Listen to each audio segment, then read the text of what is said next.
அஸ்ஸலாமு அலைக்கும் வரஹ்மத்துல்லாஹி வபரகாத்துஹு. Good evening. ஓகே, நாங்கள் கிளாஸ் வந்து ஸ்டார்ட் பண்ணி போவோம். இப்போ நாங்கள் லாஸ்ட்டாக கம்பராமாயணம் என்ற செஷன் தான் ஸ்டார்ட் பண்ணினோம். அப்போ அதில் வந்து ஃபுல்லாகவே அந்த கதையோட சுருக்கத்தை வந்து நாங்கள் பார்த்து முடிச்சோம். இந்த கதை வந்து எப்படி இருக்குது, யார் யார் இதில் வாராங்க, அதே மாதிரி இந்த கதையோட நோக்கம் என்ன, இது எப்படி வந்து இந்த கதை வந்து நடக்குது, அது எதன் காரணமாக நடக்குது, யாரை தேடி வராங்க, ஸோ அதனாலதான் அந்த பேர் வந்து. ஸோ இந்த விஷயங்கள் எல்லாம் நாங்க ஃபர்ஸ்ட் கிளாஸ்ல பார்த்து முடிச்சோம். ஓகே, இந்த ஸ்டோரிய வந்து ஒருத்தர் செல்லணும். யாருக்கு செல்லலும் நேற்று சென்னேன்னு பார்த்துருவாங்கன்னு சொல்லி ஒரு விளங்கின விஷயத்த சொல்லுங்க. எப்படி செல்லணும் என்றால், இதுல வந்து ஃபர்ஸ்ட்டுக்கு வந்து ஆஹ் இந்த கம்பராமாயணம் சொல்லக்கூடிய இந்த பகுதியில வந்து என்ன நடக்குது அப்படின்னு சொன்னால், ராமன் வந்து கங்கைய சென்றடைஞ்சதை பற்றிய பகுதி தான் வந்து என்ன, கங்கை பல்லவன் சொல்லப்படக்கூடியது. அப்ப ஏன் வந்து ராமன் வந்து போறாரு, அதாவது யார்ட வந்து இது காரணமாக இவரு காட்டுக்கு வந்து வனவாசம் போறாரு. சோ இந்த விஷயங்கள் எல்லாம் நான் நேற்று சொல்லி தந்தேன். அப்ப அதை சொல்லிட்டு இவர் போற வழியில வந்து குகனை குகனை ஏன் சந்திக்கிறாங்க, அது அவடத்துல வச்சு என்ன நடக்குது, அதுக்கு பின்னால யாரு வாராரு, யாரு வாரத்தை கண்டு யாருக்கு கோபம் வருது, அதுக்கு பிறகு நடந்த விஷயங்கள், அதுக்கு பின்னால என்னென்ன நடக்குது, லாஸ்டா வந்து பரத்துவாச முனிவர் இவங்களை வரவேற்கிற வரையான பகுதியில வந்து என்னென்ன நடந்த விஷயத்த வந்து சுருக்கமா சொல்லணும்.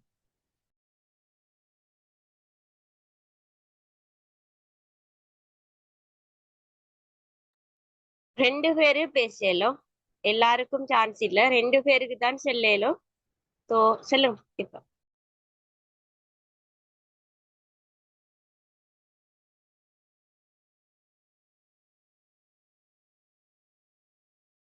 கதைய சொல்லிட்டே நான் பார்க்கறது தொடங்குவோம்.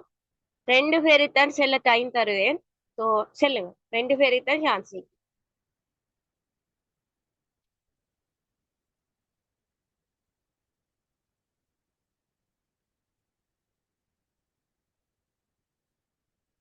பஸ்மினா, பருஹா, ஹஸ்னா, நுஹா, நஸ்ரின், நஸ்லா, ஷீமா, ஜெய்னப், ஐஷா, செரி.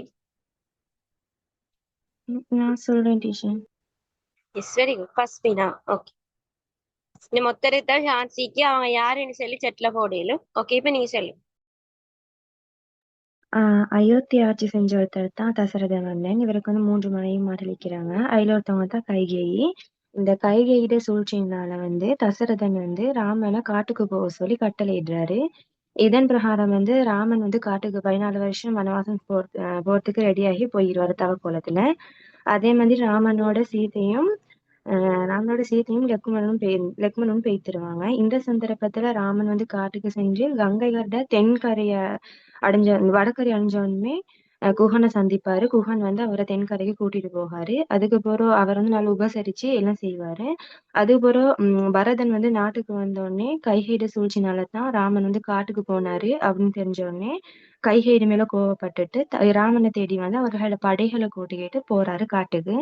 இந்த சந்தர்ப்பத்துல தென்கரையில இருந்து வடகரையில கண்ட பரதனை கண்ட குஹனுக்கு வந்து ராமனோட போர் செய்யத்தான் பரதன் வந்திருக்கிறான் அப்படின்னு நினைச்சு கோபம் அடைவாரு. இந்த சந்தர்ப்பத்துல கோவம் அடைஞ்சதுக்கு அப்புறம் ஒரு சந்தர்ப்பத்துல இந்த சுமித்திரன் வந்து குஹனை பத்தி பரதன்ட்ட சொல்லவும் பரதன் வந்து போயிட்டு பரதன் வந்து குஹனை சந்திக்க போவாரு. அதுக்கப்புறம் குஹன் வந்து பரதன் 2 பேருமே சந்திச்சு கொள்வாங்க.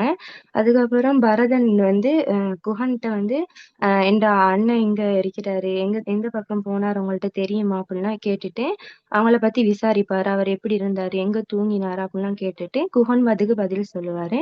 அதுக்கப்புறம் பரதன் வந்து ராமனோட நேர்மை துணை அறிக்கையில லெக்கோனை பத்தி கேட்பாரு.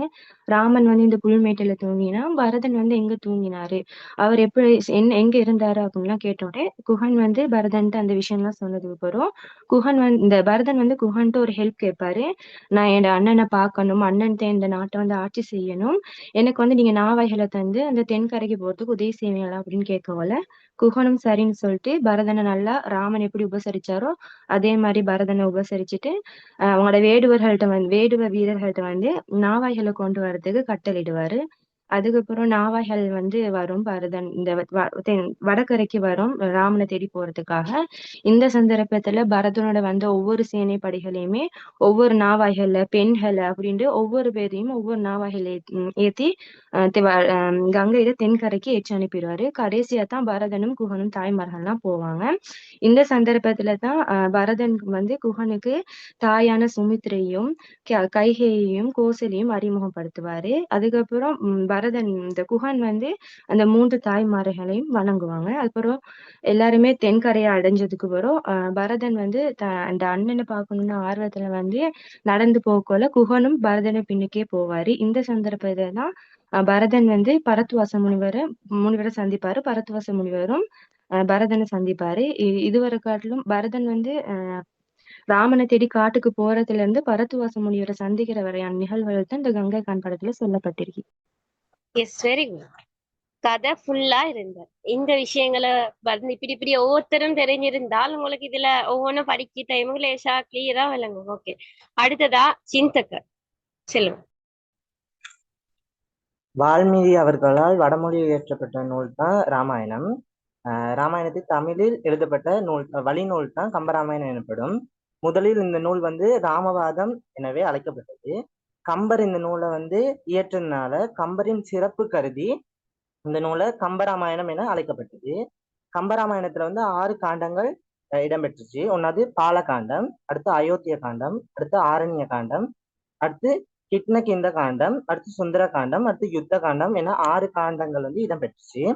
இந்த 6 காண்டங்களிலும் மொத்தம் 10,000க்கும் மேற்பட்ட பாடல்கள் இடம்பெற்றன. கம்பராமாயணத்தில் 2வது காண்டமாக இடம்பெற்றுள்ள காண்டம் தான் அயோத்தியா காண்டம். இந்த அயோத்தியா காண்டத்தில் இடம்பெறும் ஒரு படலம் தான் கங்கைகான் படலமாகும். ராமனது தந்தையான தசரதனின் வாக்கிற்கு இணங்க காட்டுக்கு போகும் வழியில் ஒரு கங்கையை கடக்க நேரிட்டது. அப்போது கங்கையை கடக்க படகோட்டியாக இருந்தவன் தான் குகன். குகன் வந்து மலை போன்ற தோள்களையும் உடையவன், மிகவும் வலிமையானவனுமாக காணப்பட்டான். குகனும் ராமனும் பேசி பழகி நல்ல நண்பர்களாகினர். பின்னர் ராமன் மீது நல்ல மதிப்பும் மரியாதையும் ஏற்பட்டது குகனுக்கு.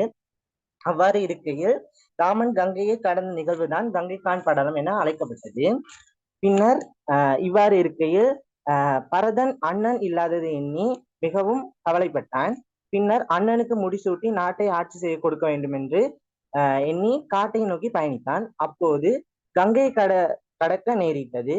அதனை கேள்வியுற்ற குகன் ராமனை நாட்டிலும் வாழ விடாமல் காட்டிலும் நிம்மதியாக வாழ விடாமல் இருப்பதை எண்ணி பரதன் மீது தவறாக கோபம் கொண்டு தன் சேனைகளிடம் கூறினார், நான் சென்று உங்களுக்கு செய்தி அனுப்புகிறேன், பின்னர் நீங்கள் வாருங்கள் அப்படின்னு.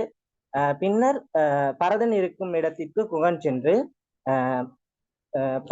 பரதனின் நல்ல குணத்தை அறிந்து கொண்டு பின்னர் தன் சேனைகளுக்கு செய்தியை கூறி அந்நாவாயிலிருந்து ஒவ்வொரு படகுகள் மூலம் தன் வந்த சேனைகள் அனைத்தையும் ஏற்றிக்கொண்டு பரதனும் குகனும் சென்றனர். போகும் வழியில் குகனுக்கு தாய்மார்கள் அறிமுகம் படுத்தினர். பரதன் வந்து கங்கையை காண போகவில்லை, மாறாக தன்னுடைய அண்ணன் ராமனை பார்க்க போனான். அப்படி போகும் வழியில் இருந்ததுதான் கங்கை. இதனால் தான் கங்கை கான் படலம் எனப்படும்.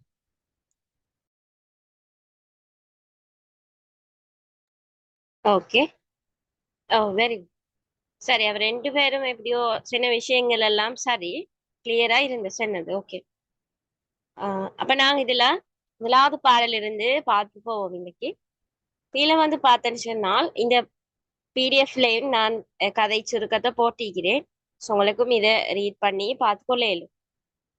கீழே வந்து முதலாவது பகுதி என்ன விஷயம்னு சொன்னால் 1லிருந்து 13 வரையான பாடல்கள்ல வந்து ஈக்கிற விஷயம் என்னென்றால், இப்ப இந்த பெருஞ்சேனையோட வந்த குகன் வந்து அதை கண்டு அப்படி சினம் கொண்ட குகன் தன்னுடைய படையை கூட்டியது வரையான பகுதி அடிப்படையாக கொண்டுதான் 1லிருந்து 13 வரையான பாடல்கள்.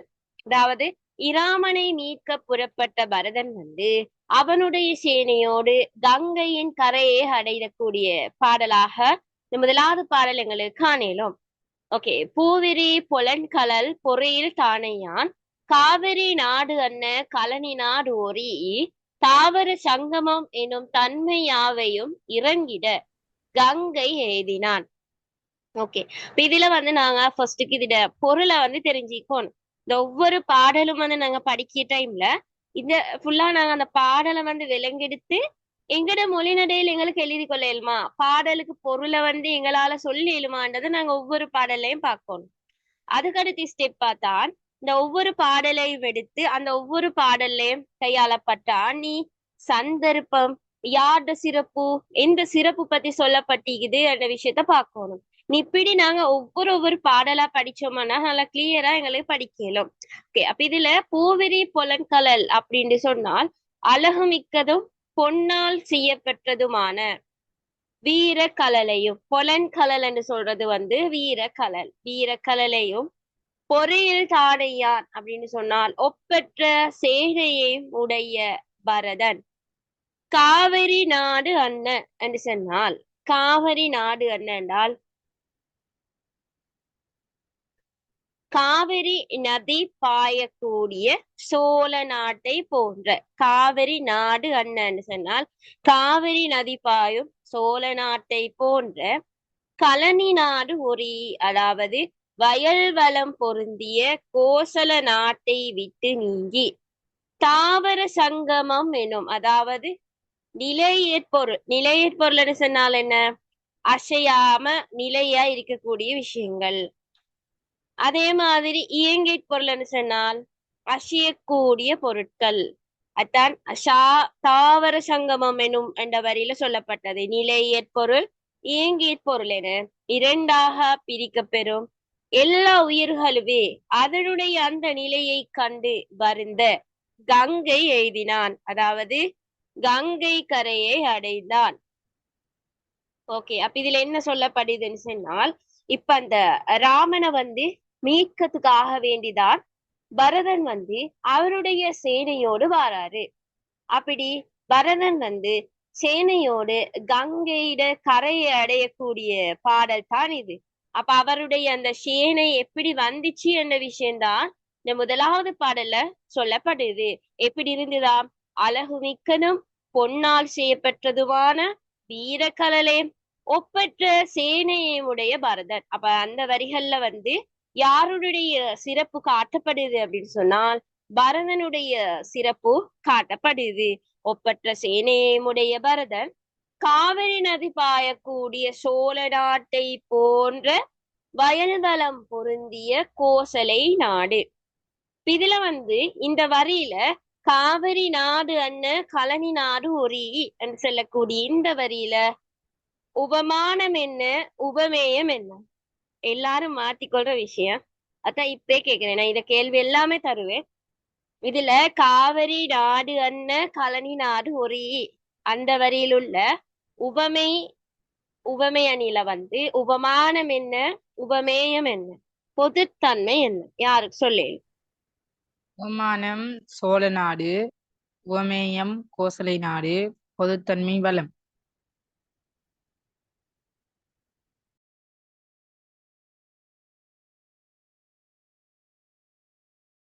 S, very good.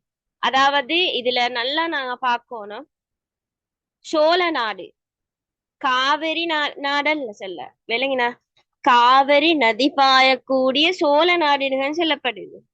உபமானம் சோழ நாடு, சோழ நாட்டை போலதானாம் வயல் வளம் பொருந்திருக்கக்கூடிய கோசலை நாடு. இவரத்துல நிறைய பேரும் காவிரி நாடுன்னு போடுது. காவிரி நதி பாயக்கூடிய சோழ நாடுன்னு தான் சொல்லிக்குது. காவிரி நாடு அந்த வரியில காவிரி நதி பாயக்கூடிய சோழ நாடுன்னு தான் சொல்லப்படுது. சோழ நாட்டை ஒத்த கழனி நாடு ஒரு என்று சொன்னால் வயல் வளம் பொருந்திய கோசலை நாட்டை விட்டு நீங்கி. இவ்விடத்துல நிலையற் பொருள் இயங்கியற் பொருள் என்று சொல்லப்படக்கூடிய விஷயங்கள் என்னன்னு உங்களுக்கு கேள்வி வரையிலும். இதுல நிலையாக இருக்கக்கூடிய விஷயங்களும் அதே மாதிரி நிலையா இல்லாம அசையக்கூடிய விடயங்களும், அந்த ரெண்டு விடயங்களும், அதாவது எங்களுக்கு பார்க்கலும் உயர்திணை பொருள்னு சொல்லியும் அகரிணை பொருள்னு சொல்லியும் பார்க்கலும். அந்த ரெண்டு விஷயங்களும் அவங்களோட நிலையை கண்டே வருந்துற அளவுக்கு அந்த சேனை அப்படியே கங்கை கரையை அடைந்ததுதான் சொல்லப்படுது. இவ்விடத்துல வந்து எங்களுக்கு காணலும் இயங்கியல் பொருள் என்று சொல்றது வந்து இயங்கு திணை, அதாவது அசையக்கூடிய உயிருள்ளவைகளை வந்து கம்பர் இந்த செய்யுள்ள இயங்கியற் பொருள் அப்படின்னு சொல்லிக்கிறாரு. அதாவது இயங்கியற் பொருள்னு சொன்னா மனிதர்கள், விலங்குகள், தேவர்கள் இப்படியானவைகளை தான் இயங்கியற் பொருளை சொல்லிக்குது. அதே மாதிரி நிலையற் பொருள்னு சொன்னா நிலை அதாவது அசைய முடியாம ஒரே இடத்துல நிலையாக இயங்கக்கூடிய விடயங்கள், நிலையாக நிற்கக்கூடியது. அதாவது மரமா இருக்கலாம், கொடியா இருக்கலாம், செடியா இருக்கலாம், தாவரங்களா இருக்கலாம். சோ இதெல்லாம் தான் நிலையற் பொருள்ல வரும். அப்ப இந்த தாவரங்கள், மனிதர்கள், விலங்குகள் இதெல்லாம் பார்த்து அந்த பார்க்கும் அளவுக்கு அவங்களோட நிலையை கண்டு வருந்துற அளவுக்கு இந்த கங்கை கரைய நோக்கி அந்த சேனைகள் போனதாமண்டுதான் இவ்விடத்துல சொல்லப்படுது. ஓகே, பாடல் கிளியரா எல்லாருக்கும்? யாரு கிளியர் இல்ல? டீச்சர். கிளியர். ஓகே, அப்ப நாங்க இதுல ஒரு கேள்வியா பார்த்துட்டு போவோம். அப்ப இந்த பாடலுக்கு வந்து விட முடியும் எல்லாரும். பாடலை எழுதாம நீங்க கேள்வி விட எழுதிட்டு போவானா. கம்பராமாயணத்துக்குன்னு சொல்லியே ஒரு புக் காப்பி வச்சுக்கோங்க. நீங்க அதை மட்டும் படிச்சா போதும், வேற படிக்கிறதுக்கு வேற வேற விஷயங்கள் தேட வேண்டிய தேவையில்லை. நான் வந்து ஒரு பாடல வரக்கூடிய கேள்வி எல்லாமே உங்களுக்கு தருவேன். அதால கம்பராமாயணத்துக்குன்னு சொல்லி ஒரு சிஆர் வச்சுக்கோங்க. அதுல ஃபுல்லாவே ஃபர்ஸ்ட்டுக்கு 12 மார்க்ஸோட 23 பாடல் கிளியர் பண்ணுவேன். அதுக்கு பின்னால அந்த 23 பாடலையும் உள்ளடக்கி 20 மார்க்ஸுக்குள்ள கேள்வி ரெடியாகி தருவேன். அதுக்கு பிறகு அடுத்தடுத்த அப்படியா போவோம்.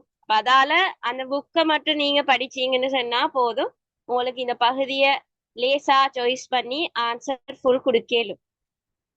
அதால ஒவ்வொரு இடத்துல எழுதி வைக்காம இதுக்குன்னு சொல்லி வச்சுக்கோங்க. ஏன்னால் எல்லாரும் இதுக்குள்ள அந்த 12, 20, 32 மார்க்ஸையும் ஷுவரா எடுக்க பார்க்கணும். அதே மாதிரி நான் இந்த முறையும் இந்த முறை வரக்கூடிய பகுதி வந்து எதிர்பார்க்க எடுத்து தருவேன். ஸோ இந்த பகுதியில சம்டைம் இப்ப நான் தருவேன், அதை ஃபைனல் செமினார்ல வச்சு கட்டாயம் அந்த விஷயம் தருவேன். ஆனாலும் நாங்க இப்ப ஃபுல் கிளியரா இருக்கணும். 72 பாடல்ல 20 மார்க்ஸுக்கு நாங்க வந்தா எப்படி எழுதுற, 12 மார்க்ஸுக்கு வந்தா எப்படி எழுதுறேன்னு சொல்லி ஃபுல்லா கிளியர் ஒன்றோட இருந்துன்னு சொன்னா எங்களுக்கு எக்ஸாமுக்கு வந்து லேசா ஃபேஸ் பண்ணக்கூடிய மாதிரி இருக்கும். இந்த டைம்ல நீங்க சாய்ஸ் பண்ணி படிக்க போவானும் யாரும் நேற்று நிறைய பேரும் சாய்ஸ் இப்ப கேக்கு, ஆனா இப்ப நீங்க அதை சாய்ஸ் பண்ணி படிக்கிறதுக்கு போவானும். இந்த டைம் வந்து 3 months ஈகிற டைம். இந்த டைமை நீங்க சரியா யூஸ் பண்ணி எல்லாத்தையும் ஃபுல்லா படிக்க ரெடி ஆகணும். படிச்சதுக்கு பின்னாலதான் அதாலதான் நான் லாஸ்ட் டைமுக்கே செமினார போட்டிக்கேன். 20ஆம் தேதி தான் போட்டிக்கு, ஜூலை 20. ஸோ அதால வந்து அப்ப அந்த 20லிருந்து 27 வரைக்கும் சரியா நீங்க யூஸ் பண்ணி படிச்சு கொண்டீங்கன்றால் அந்த 7 நாளும் சரியா பயன்படுத்திக்கோங்க. அதுல ஃபுல் தெளிவுன்னு தருவேன். இடத்துல வச்சு இப்ப இந்த கிளாஸஸே உங்களுக்கு விளங்குது எந்த ஃபார்மட்ல போறேன்னு. அப்ப அது வந்து ஃபுல்லா எக்ஸ்பெக்டட் கேள்வி வந்து ஃபுல் ஆன்சர்ஸ் தர. அப்ப அதை வந்து சரியா அந்த டைமும் ஜாயின் ஆக பாருங்க. ரெக்கார்ட் பார்க்க ஈக வேணாம். அப்ப அதால இன்னொரு விஷயம், அந்த ரெக்கார்ட் இல்லாம கிளாஸ் டைம் ஜாயின் ஆகி படிக்கணும் 100 பேரு தான் அந்த டைம்ல ஜாயின் ஆவேலும். அப்ப அது டைமுக்கு வந்து அந்த ரெக்கார்ட் பார்க்க ஈக்கிறவங்க நிறைய பேரு டைமுக்கே ஜாயின் பண்ண பார்ப்பாங்க. அப்ப அதால நான் இப்பே சொல்றேன், அந்த எல்லாரும் கிளாஸ் பார் எல்லாரும் ஃபர்ஸ்ட்டுக்கு ஜாயின் ஆகி அந்த கிளாஸ் டைமுக்கே ஜாயின் ஆகி படிங்க. ஏண்டால் நான் அந்த நாள் ஃபுல்லா வேலை தருவேன். இப்ப கிளாஸ் வந்து நைட்டு கண்டால் கிளாஸுக்கு நீங்க ஜாயின் ஆக முன்னால வேலை இருக்குது. அந்த நான் செல்லக்கூடிய பகுதிகளை படிக்கணும். அப்ப 7 நாளிலே ஃபுல்லா படிச்சு முடிக்கலும் ஃபுல் கிளியர் ஒன்று வரும். போன முறையும் அந்த ஃபார்மட்ல செஞ்சுட்டு போனேன். இப்ப அதே ஃபார்மட்ல இந்த முறை செய்வேன். அது சக்சஸ் ஆன அதுக்கு முந்தின வருஷம் அதுக்கு முந்தின முறை எல்லாம் அந்த ஃபார்மட் வந்து கிளியரா சக்சஸ் ஆன. அப்ப அப்படித்தான் இந்த முறையும் செய்வேன். அப்ப அதால நீங்க ரெக்கார்ட் பார்க்க வேண்டியிருந்தால் ஒவ்வொரு நாள் உங்களுக்கு பின்னு போகும். அப்ப அதால அப்படி பின்னு போ வைக்காம அந்தந்த நாளைக்கே நீங்க செமினார் டைம்ல ஜாயின் ஆகி படிச்சால் அப்படி ஓரளா படிச்சு 7 நாளிலே முடிச்சுட்டேன். ஓகே, இந்த பாடலை எழுத இடம் விட்டுட்டு முதலாவது பாடல்னு போட்டு பூவிரி பொலன் கல்லன்ற பாடல். அதுக்கு இடம் விட்டுட்டு முதலாவது கேள்வி போடுங்க. இப்பாடல் இடம்பெறும் சந்தர்ப்பம் யாது? இப்பாடல் இடம்பெறும் சந்தர்ப்பம் யாது? இப்படி சந்தர்ப்பம் கேட்டேன்னு சொன்னால் நீங்க கம்பராமாயணம் குகப்படலத்தில் இடம்பெறும் இப்பாடலானது என்று போடுங்க. எல்லாம் எழுதுறதுக்கும் இந்த வரி இப்ப நான் சொல்லி தரக்கூடிய இந்த வரிய போட்டு கமாண்டு போட்டு எழுதி ஸ்டார்ட் பண்ணீங்கன்னா நல்லா. சந்தர்ப்பம் பின்வருமாறு காட்டப்பட்டிருக்கிற விஷயம் எழுத போவானம். யாருமே அப்படி எழுதவே வேணும். அதை வெட்டு அப்படி எழுதுறல் இது. இந்த ஃபார்மேட் அது பில. இப்ப நான் தார மாதிரியே எல்லாத்துக்கும் சந்தர்ப்பம் எழுதினீங்கன்னா அதுக்குள்ள உங்களோட மார்க்ஸ் வரும். ஓகே, எழுதிக்கோங்க. கம்பராமாயணம் குகப்படலத்தில்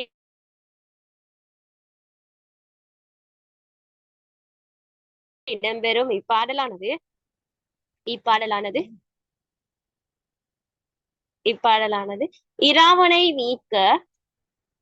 இராவணை மீட்க கம்பராமாயணம் குகப்படலத்தில் இடம்பெறும் இப்பாடலானது இராமனை மீட்க பெருஞ்சேனையுடன் வந்த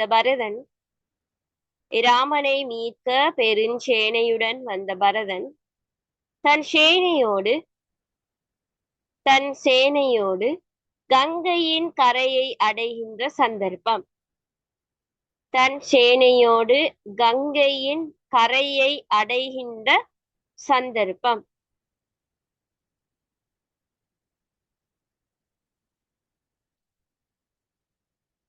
கம்பராமாயண குகப்படத்தில் இடம்பெறும் இப்பாடலானது என்று போட்டு கமா போட்டு இராவணை மீட்க பெருஞ்சேனையுடன் வந்த பரதன் தன் சேனையோடு கங்கையின் கரையை அடைகின்ற சந்தர்ப்பம். ஓகே, அடுத்த கேள்வி எழுதுங்க. கொஞ்சம் ஃபாஸ்டா எழுதுங்க. என்றால் இப்ப எங்களுக்கு ஈக்குது இன்னும் கொஞ்ச நாள். அப்ப நான் இதுல உங்களுக்கு இப்ப முடிக்க ஈக்கிற செஷன் பார்த்தேன்னா கம்பராமாயணம் ஃபுல் முடிக்க ஈக்குது, அதோட தேம்பாவணி முடிக்க ஈக்குது, காரணமாலை முடிக்க ஈக்குது. அடுத்ததா சிறுகதையில லாஸ்டா 2 சிறுகதை, எனக்கு வயது 13, நெருக்கடி, அதையோட கூத்து, அந்த சிறுகதைகள் முடிக்க. அடுத்த ஸ்டெப்பா கவிதை பகுதிகள்ல கொஞ்சம் ஈக்குது. சில கவிதை செஞ்சுக்கிறேன், இன்னும் கொஞ்சம் கவிதைகள் ஈக்குது. அதோட கட்டுரை பகுதிகள் ஈக்குது. அடுத்த திருக்குறள் 6 அதிகாரம் ஈக்குது. இதெல்லாம் நாங்க அடுத்த காலங்கள்ல சோழர் காலம், நாயக்கர் காலம் இருக்குது. அடுத்த ஈழத்திலக்கிய வரலாறு இருக்குது. ஈழத்திலக்கிய வரலாறுக்கு ஒரு மெத்தட் செஞ்சு தருவேன். அதுல ஃபைனல் செமினாருக்கு நான் ஃபுல் கேள்வி விடையோடையும் தருவேன். அதோட ஈழத்திலக்கிய வரலாறுக்கும் சாய்ஸ் தரேன். நான் போன முறையும் சாய்ஸ் தந்தேன், இந்த முறையும் அதுல சாய்ஸ் தருவேன். அதுக்குள்ள மாதிரி தான் வர சான்ஸ் கூட இருக்குது. அப்ப அதுக்குள்ள மாதிரி பார்த்துட்டு போனீங்கன்னா சரி. மத்த இன்னொரு விஷயம், இலக்கிய வரலாறுல அந்த 5 காலத்தையும் கிளியரா படிச்சுக்கோங்க. அந்த நிறைய பேரும் எடுத்தவங்கல்ல ஈழத்திலக்கிய வரலாறும் கிளியர் ஆயிந்து, அதோட இலக்கிய வரலாறும் கிளியர் ஆயிருந்தவங்க மட்டுமே எடுத்தண்டு இல்லை. இப்ப அதுல இலக்கிய வரலாறு பகுதிக்கு தானே, அதுல அந்த 5 காலங்களே நல்லா கிளியரா படிச்சு நல்ல மார்க்ஸ் எடுத்து அவங்கள எடுத்தவங்க நிறைய பேரு. அவங்க ஈழத்திலக்கிய வரலாறு கிளியரே இல்லை அவங்களுக்கு, ஆனா அவங்க அதை வச்சு செய்யறாங்க. சோ அதால அவடத்துல அது பிரச்சனை ஆவாது. ஆனா நீங்க அந்த 5 காலங்களும் ஃபுல் கிளியரா இருக்கணும். அப்படின்னா நான் இப்ப பல்லவர் காலம் செஞ்சேன் தானே, அத மாதிரி சங்க காலமும் கிளியர் ஆயிக்கோணும், சங்கம் அருவிய காலமும் கிளியர் ஆயிருக்கணும், பல்லவர் காலமும் கிளியர் ஆயிக்கோணும், நாயக்கர் காலமும் கிளியர் ஆயிக்கணும், சோழர் காலம் கிளியர் ஆயிக்கணும். அப்படி சொன்ன இந்த முறை அதிலே 2 கேள்வி வரையலும். அப்ப இலக்கிய வரலாறுல 2 கேள்வி வந்தா உங்களுக்கு அதிலே 2 சாய்ஸ் பண்ணேலும். அடுத்து அந்த இலக்கண பகுதி உங்களுக்கு கிளியர் ஆயிக்கும் தானே, அப்ப அதிலே சாய்ஸ் பண்ணி செஞ்சு கொள்ளையிலும். அப்ப அதால ஃபர்ஸ்ட்டுக்கு இலக்கிய வரலாறு பகுதியிட 5 காலத்தை நல்லா கிளியரா படிச்சுக்கோங்க. அதை ஃபுல்லா கிளியர் பண்ணி படிச்சு தருங்க. அதுக்கு பிறகு நீங்க ஈழத்திலக்கிய வரலாறு உள்ள விடயங்களை படிங்க. ஓகே, எழுதிக்கோங்க எல்லாரும். இதுல என்னன்னு சொன்னா நான் ஃப்ரீ கிளாஸ்ல 10 பாடலை கிளியர் பண்ணினேன். அப்ப அதுல நிறைய சில பேர் எழுதினவங்க ஈக்குது, அதுல ஜாயின் ஆனவங்க ஈக்குது. சில பேர் வந்து அதை ஜாயின் பண்ணாதவங்க இருக்குது அதோட ரெக்கார்ட்ஸும் டிலீட். அப்ப அதாலதான் நான் இது ஃபெஸ்ட்லிந்தே கொண்டு போறேன். சில பேர் படிச்சவங்க இப்ப கொஞ்சம் ஹேண்ட் ரைஸ் பண்ணு. அத கிளாஸ்ல ஜாயின் ஆகி படிச்சவங்க யாருக்கு விடத்துல 10 பாடலும்.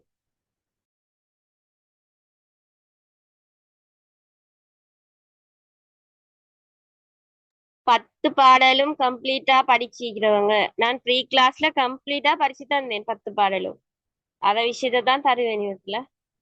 ஓகேயா? அப்ப கிளாஸ்ல மேக்சிமம் இருக்கிறவங்களும் இல்ல. நான் அதாலதான் ஃபெஸ்ட்லிந்தே ஸ்டார்ட் பண்ணினேன். ஸோ 10 பாடல் தானே, அதை எப்படியும் நான் கிளாஸ் டைம் கூட போடுவேன். இப்ப 5 மணி ஸ்டார்ட் ஆனா 6:30 வரை சேர்த்தா நீக்கேன்.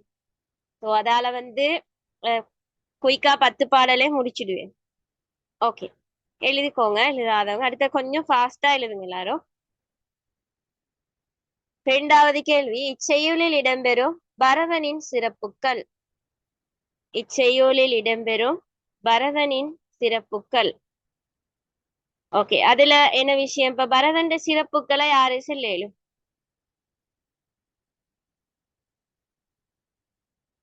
நான் சொல்லியா teacher? Yes, Noha, very good. சொல். அழகையுடையதும் பொன்னால் செய்யப்பட்டுள்ளதும் வீரக்கடலை அணிந்தவனாக பரதன் சிறப்பிக்கப்பட்டுள்ளான். இத பூவிரி பழங்கடல் என்ற வரியுண்டாக எடுத்து காட்டலாம். ஒப்பற்ற சேனையை உடையவனாக பரதன் சிறப்பிக்கப்பட்டுள்ளான். இதனை பொறியில் தானையான் என்ற வரியுண்டாக எடுத்து காட்டலாம். அசைகின்ற மனிதர்கள், பறவைகள், விலங்குகள், அசையாத மரங்கள், நதிகள், இவ்விருவகைப்பட்ட உயிர்களும் வருந்துமளவிற்கு கங்கை கரையை அடைந்தவனாக பரதனின் சிறப்பு எடுத்து காட்டப்படுகின்றது. இதனை தாவர சங்கமம் எனும் தன்மைய என்ற வரியினூடாக எடுத்து காட்டலாம். Yes, very good. இப்படி எழுதினா சரி. அப்ப நான் இந்த எழுதின ஆன்சர் ஃபார்மட் வந்து சொல்லி தந்தேன் ப்ரீ கிளாஸ்ல வச்சு. அவங்களும் சொல்லி தந்த விஷயம்தான். Okay, very good. இப்ப அப்படித்தான் எழுதணும். அதாவது ஒவ்வொரு விஷயங்களையும் நாங்க அந்த பாடல மாதிரி எழுதுறல்ல வைத்து அத நாங்க அதிலிருந்து விஷயங்கள் எடுத்து நாங்க எங்கட முன்னடையில் எழுதிட்டு அந்த பாடல் வரியை கொடுக்கும். இதனை இந்த பாடல் வரி மூலம் காட்டேலும் அப்படின்னு சொல்லி எழுதவும் மேலும் எழுதாம இருக்கவும் மேலும். பாடல் வரி எழுதாட்டி அவங்களுக்கு மார்க்ஸ் தருவாங்க. எல்லாத்துக்கும் பாடல் வரி எழுதாம 2-3 விஷயங்களுக்கு எழுதி ஒன்றுக்கு எழுதாமே முடியலும். ஒன்று எழுதிக்கோங்க.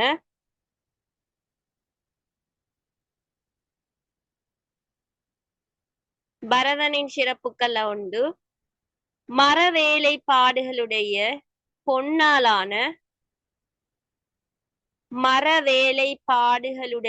பொன்னாலான வீர கழல்களை அணிந்தவனாக பரதனின் சிறப்பு காட்டப்பட்டுள்ளது.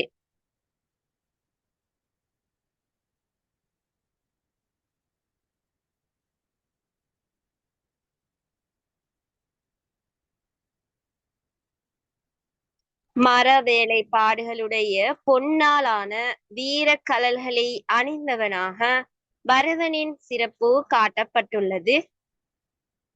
இதனை பூவிரி பொலன்கலர் என்ற வரியினூடாக எடுத்து காட்டலாம்.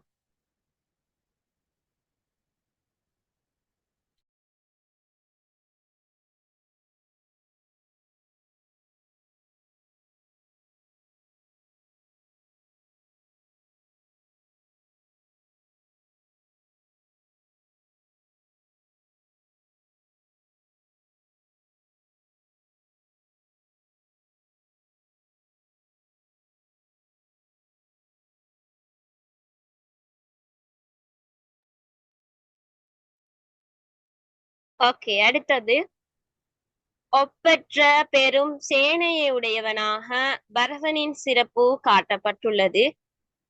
ஒப்பற்ற பெரும் சேனையை உடையவனாக பரதனின் சிறப்பு காட்டப்பட்டுள்ளது. ஒப்பற்ற பெரும் சேனையை உடையவனாக பரதனின் சிறப்பு காட்டப்பட்டுள்ளது.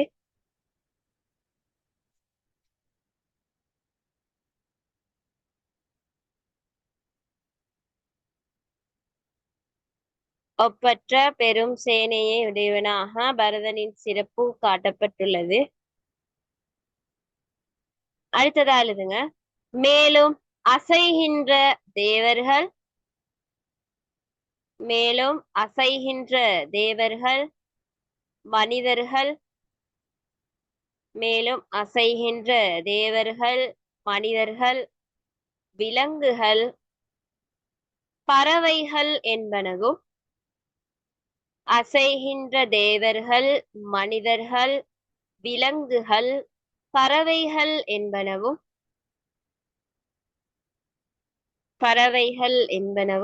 அசையாத தன்மையுடைய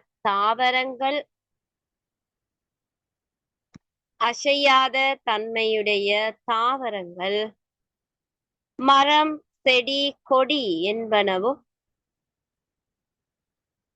அசையாத தன்மையுடைய தாவரங்கள் மரம் செடி கொடி என்பனவும்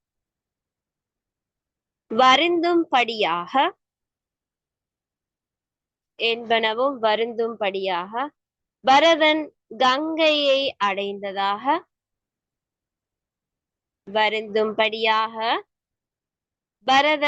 கங்கையை அடைந்ததாக பரதன் கங்கையை அடைந்ததாக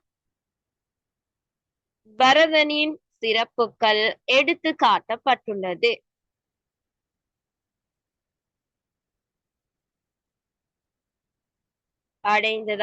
பரதனின் சிறப்புகள் எடுத்து காட்டப்பட்டுள்ளது. ஓகே, அடுத்த கேள்வி.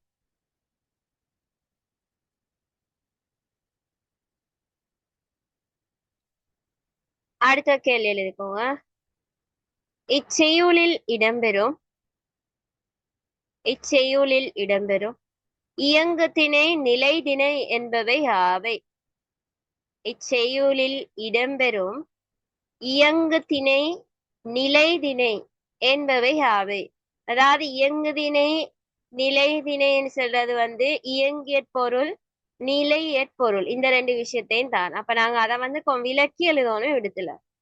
இச்செய்யுளில் இடம்பெறும் இயங்கு திணை நிலை திணை என்பவை யாவை? ஓகே, விவரத்துல இயங்கு திணை என்று சொன்னா அசையக்கூடிய உயிருள்ளத்தை தான் சொல்லு. அதாவது இப்ப மனிதர்கள் விலங்குகள் தேவர்கள் இத கம்பர் இயங்கு திணைகளாக எடுத்து காட்டுகிறாரு. இதெல்லாமே வருந்தும்படியாக பரதன் கங்கை அடைந்தான்னு சொல்லப்படுது. அதே மாதிரி நிலைத்திணை என்று சொன்னால் அசைய முடியாம ஒரே இடத்துல நிலையாக இருக்கக்கூடிய விஷயங்கள். அதாவது இப்ப மரம் கொடி செடி தாவரங்கள் எல்லாத்தையும் எங்களுக்கு நிலைத்திணையில குறிப்பிடலும். ஓகே, எழுதிக்கோங்க. இயங்கு திணை என்று கூறினால் அசையக்கூடிய உயிருள்ளவைகளையே கம்பர் இயங்கு திணை என்று கூறினால் அசையக்கூடிய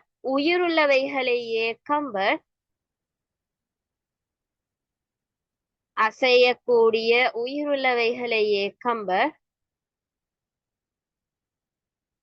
இச்செய்யுளில் குறித்து காட்டியுள்ளார். அசையக்கூடிய உயிருள்ளவைகளையே கம்பர் இச்செய்யுளில் குறித்து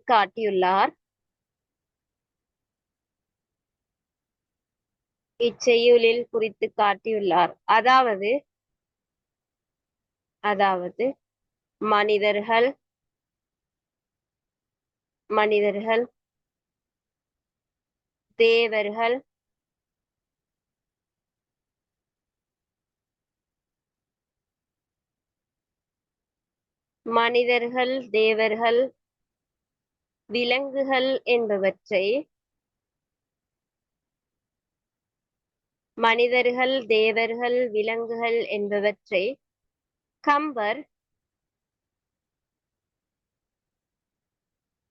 மனிதர்கள் தேவர்கள் விலங்குகள் என்பவற்றை கம்பர் இயங்கு திணைகளாக எடுத்து காட்டி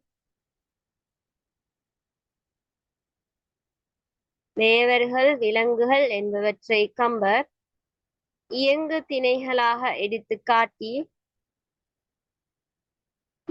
திணைகளாக எடுத்து காட்டி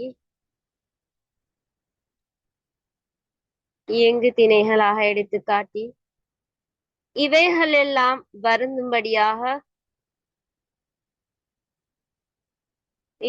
எல்லாம் வருந்தும்படியாக பரதன் கங்கையை அடைந்தான் என குறிப்பிடப்பட்டுள்ளது. இவைகள் எல்லாம் வருந்தும்படியாக பரதன் கங்கையை அடைந்தான் என குறிப்பிடப்பட்டுள்ளது.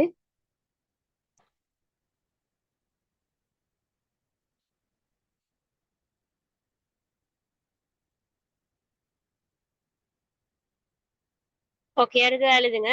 நிலைத்திணை என்றால் அசைய முடியாமல். நிலைத்திணை என்றால் அசைய முடியாமல் ஒரே இடத்தில் நிலையாக இருப்பவைகளை நிலைத்திணையாக எடுத்தியம்பியுள்ளார். நிலைத்திணை என்றால் அசைய முடியாமல் ஒரே இடத்தில் நிலையாக இருப்பவைகளை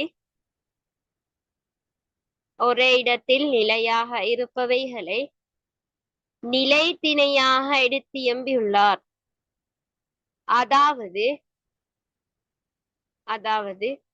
மரம், செடி, கொடி, தாவரங்கள் என்பவற்றை குறிப்பிடலாம்.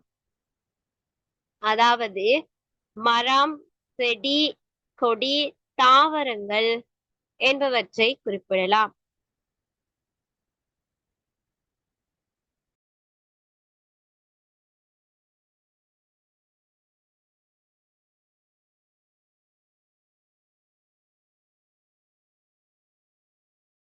ஓகே, அடுத்ததா கேள்வி எழுதிக்கோங்க. இப்பாடலில் இடம்பெற்றுள்ள அணியை விளக்குக. இப்பாடலில் இடம்பெற்றுள்ள அணியை குறிப்பிட்டு விளக்குக. ஓகே, அப்ப இது எழுதுறதுக்கு ஒரு ஃபார்மட் சொல்லி தந்திக்கிறேன். அத மாதிரிதான் நீங்க ஆன்சர் எழுதணும். இப்ப குறிப்பிட்டு விளக்குகன்னு வந்தால் டெஸ்டுக்கு எந்த அணி என்றதை நாங்க சொல்லிட்டு அந்த பாடல் வரி என்னன்னு சொல்லி மேற்கோக்குறியில் எழுதும். அந்த பாடல் வரியில தான் இந்த அணி காட்டப்பட்டீங்கன்னு சொல்லி எழுதும். எழுதிட்டு அந்த பாடல் வரியில என்ன விளக்கம், எதுக்கு ஒப்பிட்டு சொல்லிக்கிறாரு கம்பர் என்ற விஷயத்த அதுக்கு அடுத்ததா எழுதணும். எழுதிட்டு தான் உவமானம் என்ன, உவமேயம் என்ன, பொதுத்தன்மை என்னன்ற விஷயத்த கொடுக்கணும். இப்படி இதே ஃபார்மட்ல மெயினா உவமையணி வந்தால் இதே ஃபார்மட்ல எழுதுங்க. அதோட உருவக அணி எழுத வந்தேன்னு சொன்னால் உருவக அணி காலப்பட்டிங்கன்னு சொல்லிட்டு மேற்கோக்குறிக்கொள்ள அந்த வரிய போட்டுட்டு அதோட விளக்கத்தாக்கு கீழால் எழுதினேன்னு சொன்னா சரி. அதே மாதிரி உயர்வு நவிச்சி அணி, தற்குறிப்பேற்ற அணி வந்தாலும் அப்படித்தான். எந்த அணி என்னத்தை கொடுத்துட்டு மேற்கோக்குறியில அந்த அடியை கொடுத்துட்டு அதோட விளக்கத்தை அதே கீழால் எழுது. ஓகே, அப்ப இதுக்கு எப்படி எழுத போறீங்க? எந்த அணி கையாளப்பட்டி இது? எஸ், அப்ப ஃபர்ஸ்ட் நான் கொடுக்கணும் உவமை அணி கையாளப்பட்டுள்ளது. ஓகே, அடுத்த ஸ்டெப்பா என்ன சொல்லணும்? பாடல் வரி சொல்லணும். உவமை அணி கையாளப்பட்டிருக்குது. ஓ, பாடல் வரி. இப்ப அத யாரு சொல்லி காட்டலும்? காவிரி நாடு அண்ணா கல்லணி நாடு ஒரி என பாடல் வரியினோட உவமை அணி கையாளப்பட்டுள்ளது. எஸ், அதுக்கு பிறகு ஃபுல்லா சொல்லவா ஆன்சர? ஓ, நான் கேட்க ஃபுல்லா கம்ப்ளீட்டா ஸ்டெப் பை ஸ்டெப். இதுல உவமை அணி கையாளப்பட்டுள்ளது. காவிரி நாடு அண்ணா கல்லணை நாடு ஒரி எனும் பாடல் வரியினூடாக உவமை அணி கையாளப்பட்டுள்ளது. அதாவது காவிரி நாடு பாய்த சோழ நாட்டை வயல் வளந்தயம் பொருந்திய கோசல நாட்டுக்கு கம்பர் உவமைத்து கூறியுள்ளார். உவமானம் சோழ நாடு, உவமேயம் கோசல நாடு, புதுத்தன்மை வளம்.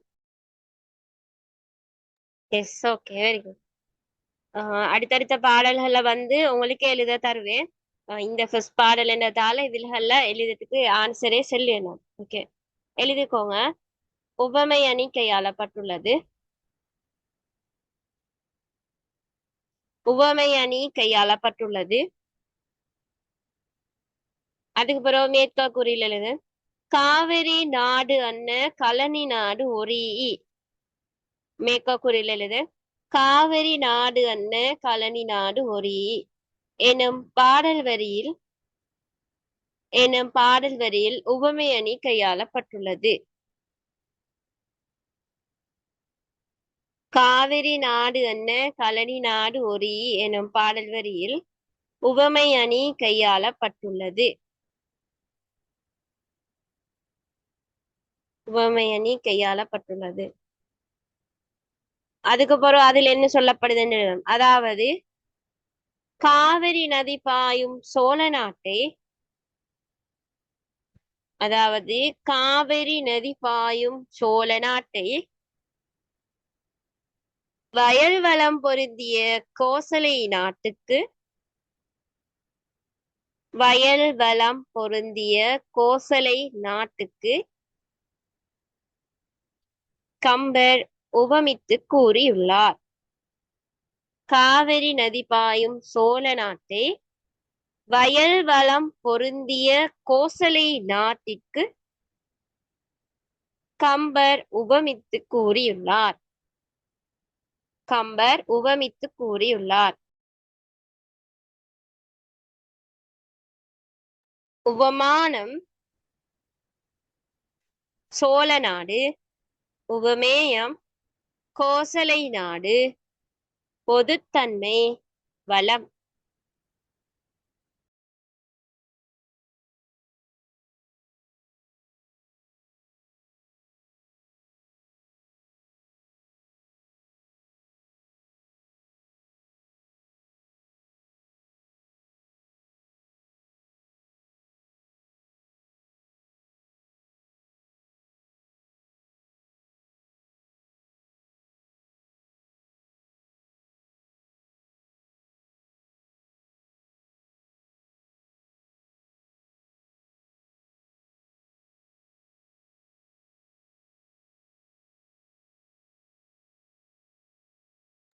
ஓகே, இந்த ஃபெஸ்ட் பாடல் வந்து கொஞ்சம் ஒரு சிறப்புக்குரிய ஒரு பாடல்.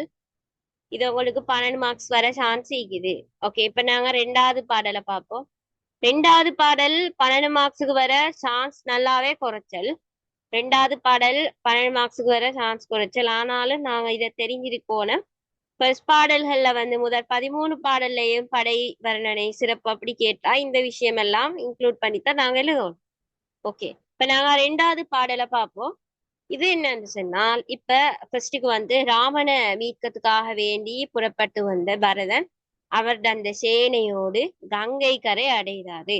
ஓகே, அப்படி அவருடைய சேனையோடு அந்த கங்கை கரை அடைஞ்ச டைம்ல அப்படி அவரோடு நிறைய படைகள், சேனை படைகள் போன, அதுல யானைப்படை போன, குதிரைப்படை போன, காலாட்படை போன.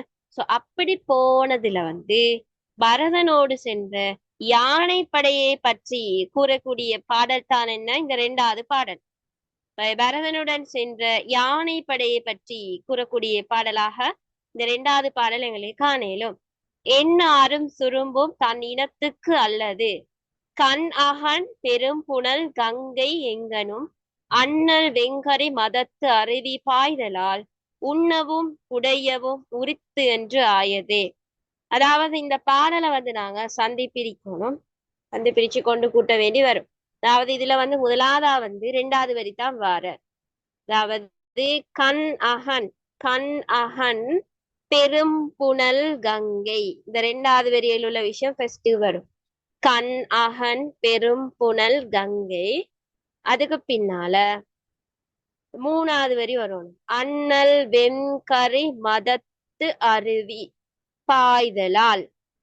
3வது வரி வரும். ஃபர்ஸ்டுக்கு கண் அகன் பெரும் புனல் கங்கை, அண்ணல் வெங்கரு மதத்து அருவி பாய்தலால். அதுக்கு பின்னால ஃபர்ஸ்ட் வரி வரும். என்ன அரும் சுரும்பு தன் இனத்துக்கு அல்லது. என்னாரும் சுரும்பு தன் இனத்துக்கு அல்லது உண்ணவும் குடையவும் உரித்து அன்று ஆயதே. இது 4வதுக்கு வரும். எந்நாரும் சுரும்பும் தன் இனத்துக்கு அல்லது உண்ணவும் குடையவும் உரித்தன்று ஆயதே. அப்ப 2வது வரியான கண்ணகன் பெரும் புனல் கங்கை என்றது ஃபர்ஸ்ட் வரணும். அண்ணல் வெங்கரு மதத்து அருவி பாய்தலால் என்றது 2வது வரணும். எந்நாரும் சுரும்பு தன் இனத்துக்கு அல்லது என்றது 3வது வரணும். உண்ணவும் உடையவும் உரித்து என்று ஆயதே என்றது 4வதுக்கு வரணும். ஓகே, அப்ப இதோட பொருள் நாங்க பார்ப்போம். அப்படி வந்து அந்த யானை படையை பற்றி பார்த்தோம் அப்படின்னு சொன்னால், கண்ணகன் பெரும்புணல் கங்கை அப்படின்னு சொன்னால் இடம் அகன்று காணப்படக்கூடிய மிக்க நீரையுடைய கங்கை ஆறு. அந்த 1வது வரியில அந்த கண்ணகன் பெருமுனல் கங்கை என்ற வரியில கங்கை ஆத்தகான் சிறப்பிச்சு சொல்லப்படுது.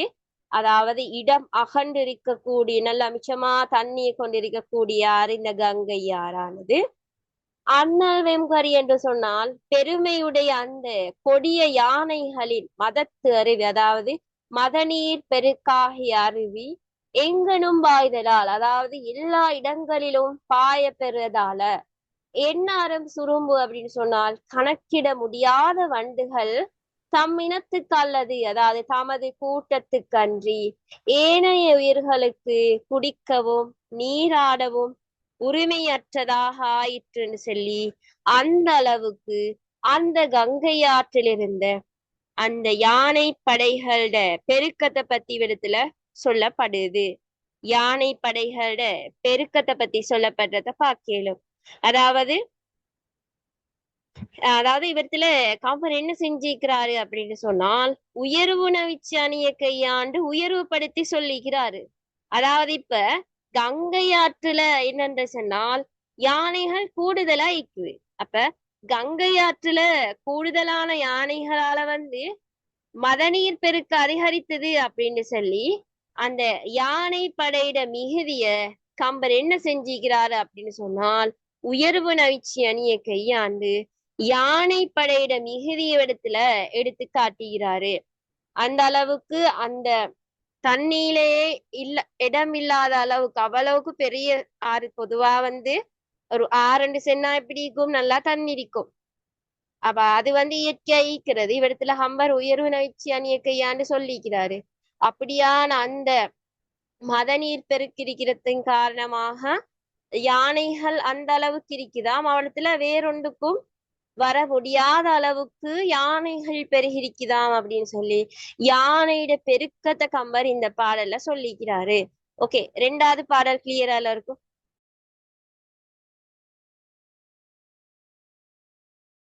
Okay, Faruha, Renushka, Nuha, Hasna, Nuha okay, Faruha okay ஆயிக்கும், Basmina okay, yes Sahini okay. சரி, இப்ப எழுதிக்கோங்க எல்லாரும். 2வது பாடலுக்குள்ள இடம் விட்டுட்டு கேள்வி எழுது. இப்பாடல் இடம்பெறும் சந்தர்ப்பம் யாது? நான் சொன்னேன், இந்த பாடலை ஒரு டைம்ல ஒருக்க படிச்சா போதும். அது சொல்லித்தாரத சரியா படிச்சு எல்லா கேள்வியும் நீங்க எழுதினா அந்த புக் மட்டும் போதும் உங்களுக்கு. கம்பராமாயண பகுதியே ஃபுல்லா விளங்கிடும். வேற வேற எதுவும் தேடிக்கொண்டு வேற வேற ஒவ்வொன்றுலயே படிச்சு தார விஷயங்களை போட்டு குழப்பி கொள்ள வேண்டிய தேவையே இல்லை. தமிழ் பாடத்தை பொறுத்தவரையிலே அப்படித்தான். இப்ப நாங்க ஒரு விஷயத்த வச்சு படிச்சு சரியா விளங்கி கொள்ளணும். அதுக்கப்புறம் வேற வேற விஷயங்கள் எக்ஸ்ட்ராவா தேட போனா தான் எங்களுக்கு அங்கே ஒரு குழப்பம் ஒன்று வார. அப்படி இல்லாம ஈக்கிற விஷயங்களை வச்சு சரியா நாங்க தெளிவா படிச்சு கொண்டா அது போதும். அதை வச்சு எந்த பேப்பரையும் நீங்களா செஞ்சு வர பார்க்கணும். அதான் நான் டெய்லி சொல்லுது. அப்போ ஒரு பாஸ் பேப்பர் எடுத்து செய்யுங்க. இப்ப நான் வந்து 23 பாடல் முடிப்பேன். ஷாலா நெக்ஸ்ட் வீக்கும் இந்த வீக்லயும் எப்படி சரி முடிக்க பார்ப்பேன் நான். இந்த 6 கிளாஸ்லயும் பார்ப்போம் இன்ஷால்லா. அப்படி முடிச்சேன்னு சொன்னா நீங்க அடுத்த ஸ்டெப்பா என்ன செய்யணும்னா பாஸ் பேப்பர் எடுத்து 2019 2025 வரைக்கும் உள்ள பாஸ் பேப்பர் கட்டாயம் மீக்கணும் கையில எடுத்தாயில என்ன செய்யணும்னா இந்த 23 பாடல்ல வந்திக்கிற 12 மார்க்ஸ் கேள்வி எது சரி வந்திக்குதா, 12 மார்க்ஸுக்கு அந்த 23 பாடல்ல என்ன சரி ஒரு பாடல் வந்திக்கான்னு பாரு. பார்த்தாக்குள்ள உள்விடே எழுதிப்பாரு. அதே மாதிரி பின்னால் 20 மார்க்ஸுக்கு ஐ திங்க் 2021 22 பகுதியில வந்து ஃபர்ஸ்ட் சாப்டர்ல தான் கேள்வி வந்து. அப்ப உங்களுக்கு அதை செய்ய எளிமைக்கும். அதுக்குள்ள ஃபுல் விட எழுதி பாருங்க. அப்படித்தான் நான் படிக்க சிஸ்டம் அப்படித்தான் பேப்பரை செஞ்சு பார்க்கணும். அது வந்து நீங்க சரியா தியரி இது கொஞ்சம் சரியா விளங்கிட்டா பேப்பரை செய்ய இயலும் எல்லாரும். அத்த இன்னொன்னு தியரி வந்து சரியா விளங்காட்டி பேப்பரை செஞ்சாலும் அது விளங்க போறதில்ல. அதால நல்லா கிளியரா தியரிய விளங்கிக்கோங்க சொல்லித்தார விஷயங்கள. ஓகே, இடம் விட்டுட்டு அதுல முதலாவது கேள்வி எழுதுங்க. இப்பாடல் இடம்பெறும் சந்தர்ப்பம் யாது? இப்பாடல் இடம்பெறும் சந்தர்ப்பம் யாது? அதில் எழுது. கம்பராமாயணம் குகப்படலத்தில் இடம்பெறும் இப்பாடலானது என்ன போட்டு கமா போடுங்க. கம்பராமாயணம் குகப்படலத்தில் இடம்பெறும் இப்பாடலானது என்ன போட்டு கமா போட்டெழு. இராமனை அயோத்திக்கு அழைத்து செல்லும் நோக்கத்துடன் வந்து இராமனை அயோத்திக்கு அழைத்து செல்லும் நோக்கத்துடன் வந்து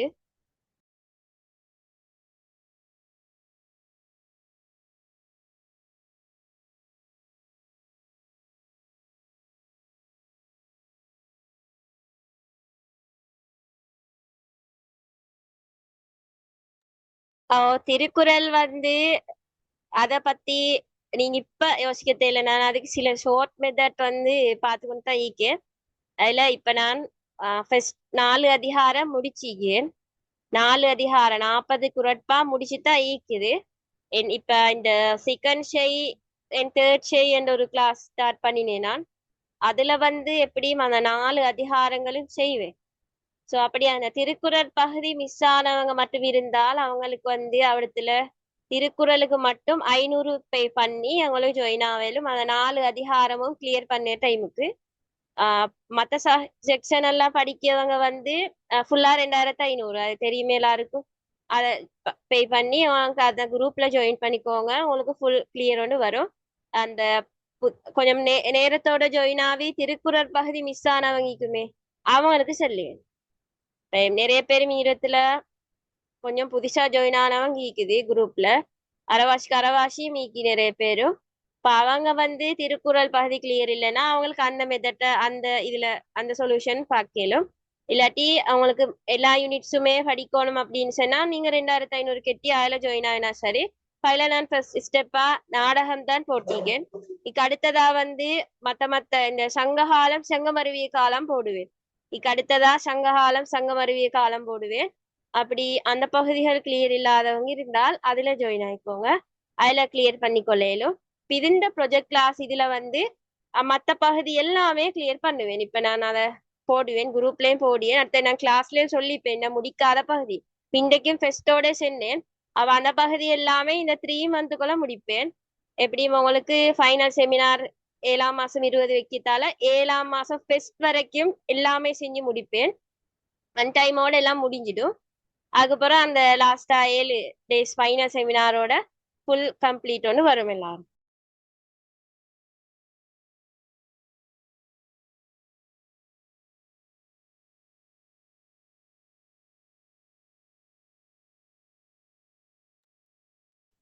ஓகே, கம்பராமாயணம் குகப்படலத்தில் இடம்பெறும் இப்பாடலானது என்று போட்டெழுது. இராமனை அயோத்திக்கு அழைத்து செல்லும் நோக்கத்துடன் வந்து கங்கையாற்றின் வடகரைக்கு இராமனை அயோத்திக்கு அழைத்து செல்லும் நோக்கத்துடன் வந்து கங்கையாற்றின் வடகரைக்கு பரதனுடன் சென்ற கங்கையாற்றின் வடகரைக்கு பரதனுடன் சென்ற யானை படையை பற்றி கூறுகின்ற சந்தர்ப்பம். பரதனுடன் சென்ற யானை படையை பற்றி கூறுகின்ற சந்தர்ப்பம்.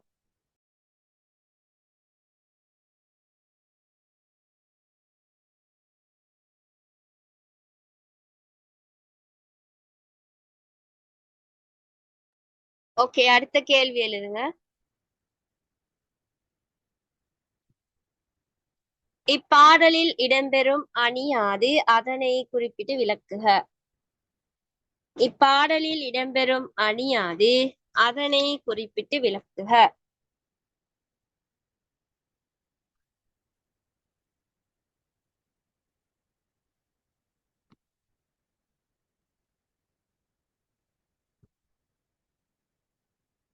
இப்பாடலில் இடம்பெறும் அணியாது அதனை குறிப்பிட்டு விளக்குக.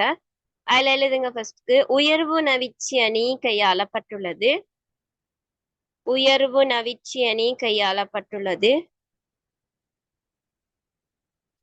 உயர்வு நவிச்சி அணி கையாளப்பட்டுள்ளது. இதுக்குப்புறம் மேற்கோ குறியில் எழுது. அண்ணல் வெம்கரி மதத்து அருவி. அண்ணல் வெம்கரு மதத்து அருவி என்று மேற்கோ குறியில் எழுது. அண்ணல் வெம்கரு மதத்து அருவி எனும் பாடல் வரியினூடாக உயர்வு நவிச்சி அணி கையாளப்பட்டுள்ளது. எனும் பாடல் வரியினூடாக உயர்வு நவிச்சி அணி கையாளப்பட்டுள்ளது.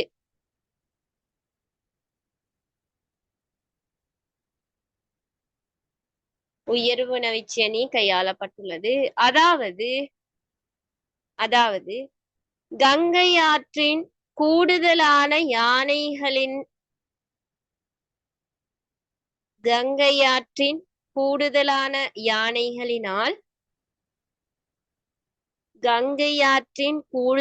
யானைகளினால் மதநீர் பெருக்கு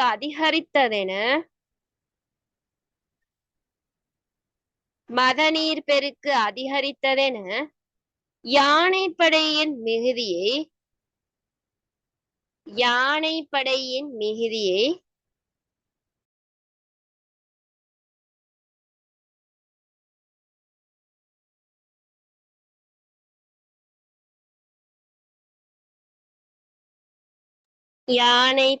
மிகுதியை கம்பர் உயர்வு நவிச்சி அணியின் மூலம் உயர்த்தி கூறியுள்ளார்.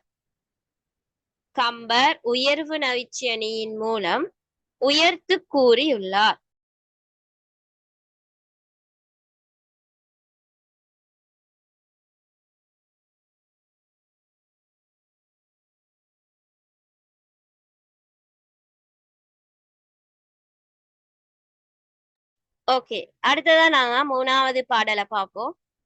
என்ன நடக்குதுன்னு சொன்னால், இப்ப ராவண மீட்கத்துக்காக வேண்டி புறப்பட்டு வந்த பரதண்ட சேனைகள் இருந்த குதிரை படைகளை பத்தி கூறக்கூடிய பாடல் தான் இந்த 3வது பாடல். அதாவது பரத சேனையோட வந்த குதிரை படைகளை பற்றி பாடக்கூடிய சந்தர்ப்பம். அடிமிசை தூளி புக்கு அடைந்த தேவர் தாம் முடிமிசை படர்வதோர் முறைமை தேர்ந்திலன் நெடிது உயர்த்துண்டவும் நீந்த நின்றவும் பொடிமிசை புரண்டவும் புறவி ஈட்டமே. அதாவது அடிமிசை தூளி அப்படின்னு சொன்னால் குதிரைகளோட கால்களால எழுப்பப்பட்ட தூசி. புக்கு அடைந்துன்னு சொன்னா என்ன? அப்படி குதிரைகளோட கால்களால எழுப்பப்பட்ட தூசி வானத்துக்கு பெய்த்து சென்று அது தேவர் தாம் முடிமிசை படர்வது அப்படின்னு சொன்னால் என்ன?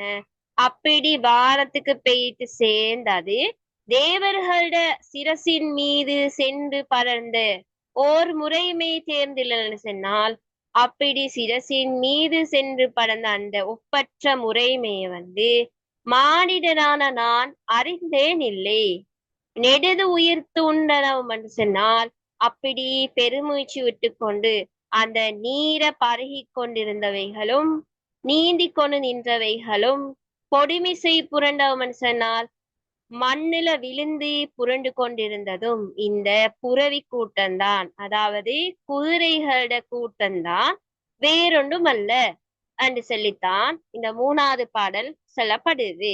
இதுல என்ன நடக்குது அப்படின்னு சொன்னால், அப்படி அந்த குதிரைகள் எல்லாம் போற டைம்ல அது ஃபாஸ்டா தானே போகும். அப்ப அந்த டைம்ல புழுதி எழுப்பப்படும்.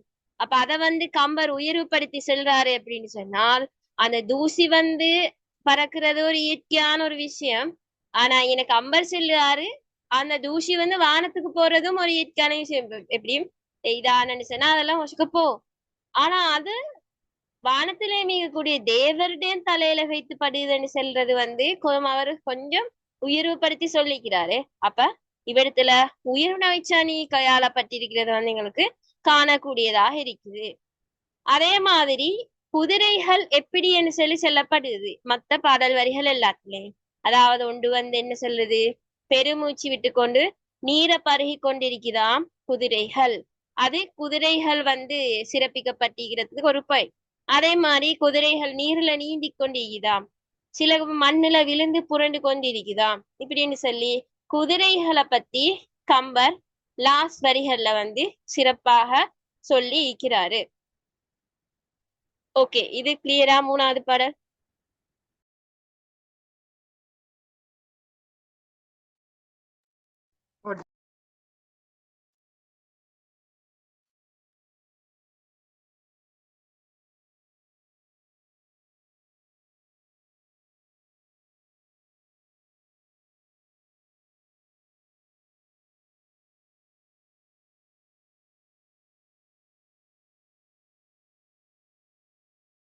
S, okay.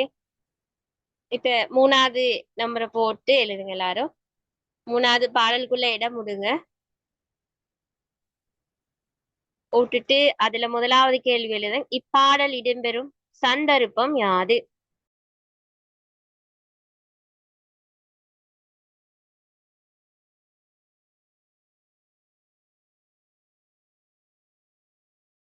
இப்பாடல் இடம்பெறும் சந்தர்ப்பம் யாது?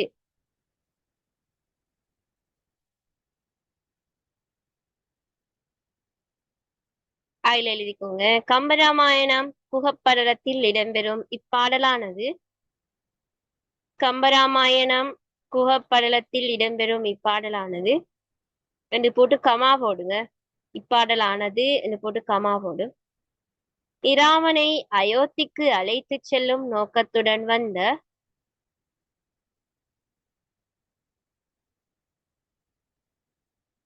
இராமனை அயோத்திக்கு அழைத்து செல்லும் நோக்கத்துடன் வந்த பரதனுடன் சென்ற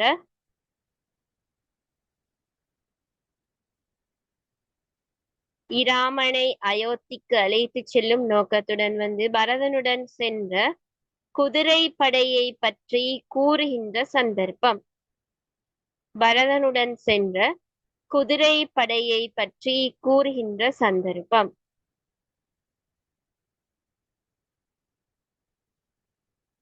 பரதனுடன் சென்ற குதிரை படையை பற்றி கூறுகின்ற சந்தர்ப்பம்.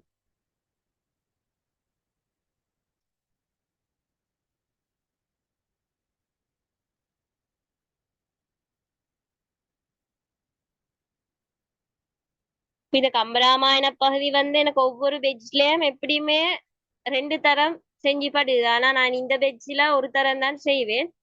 ஸோ லாஸ்ட் டைம்ல வந்து ரிட்டர்ன் செய்ய சொல்லி நிறைய பேர் கேட்க வேணும். மெயினா அவங்களுக்கு தெரிஞ்சவங்க இருந்தா அதை சொல்லுங்க. போன முறையும் 2 டைம் செய்ய வேணாம் கம்பராமாயண ப்ராஜெக்ட் கிளாஸ் வந்து. அதோட இப்ப நான் இதை ஸ்கூல்ல செய்யறதால இனி இந்த முறையும் 2 டைம் தான் செஞ்சு பட்டேன். இனி அதால வேற இன்னொரு தரம் செய்ய சான்ஸ் ஒன்று இல்லை, மற்ற பகுதிகள் முடிக்கிக்குது. அப்ப அதால இந்த இந்த பகுதிகள் கிளியர் இல்லாதவங்க இருந்தா இப்ப ஜாயின் ஆயிக்கொள்ள செல்லுங்க. இந்த கம்பராமாயண பகுதி போகுது.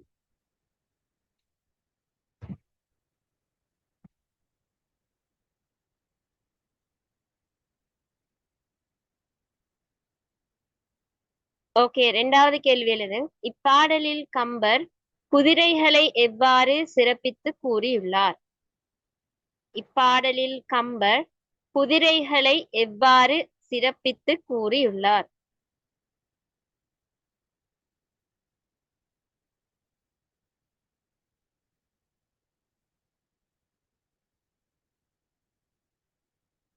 இப்பாடலில் கம்பர் குதிரைகளை எவ்வாறு சிறப்பித்து கூறியுள்ளார்? அதுல எழுதுங்க. குதிரைகளின் காலடியினால் எழுந்த தூசி குதிரைகளின் காலடியினால் எழுந்த தூசி குதிரைகளின் காலடியினால் எழுந்த தூசி தேவர் உலகத்திற்கு சென்று குதிரைகளின் காலடியினால் எழுந்த தூசி தேவர் உலகத்திற்கு சென்று அங்குள்ள தேவர்களின் தலையில் படியுமாறு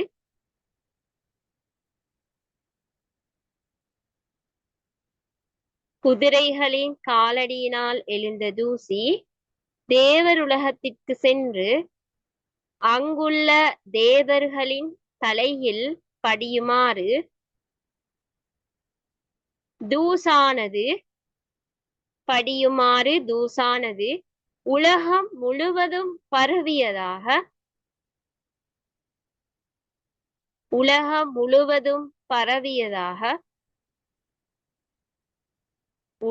முழுவதும் பரவியதாக உயர்வு நவிற்சி அணியின் மூலம் உயர்வுபடுத்தி கூறியுள்ளார்.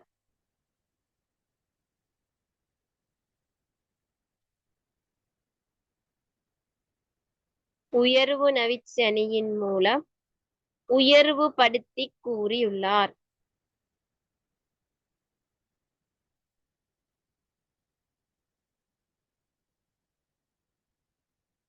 உயர்வு நவிற்சி அணியின் மூலம் உயர்வுபடுத்தி கூறியுள்ளார். மேலும் மேலும் பெருமூச்சு விட்டு நீரை பருகிக் கொண்டும்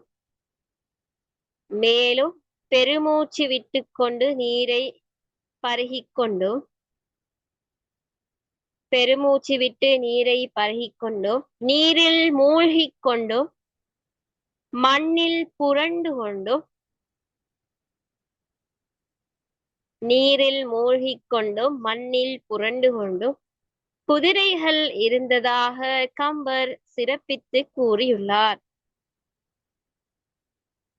மண்ணில் புரண்டு கொண்டும் குதிரைகள் இருந்ததாக கம்பர் சிறப்பித்து கூறியுள்ளார்.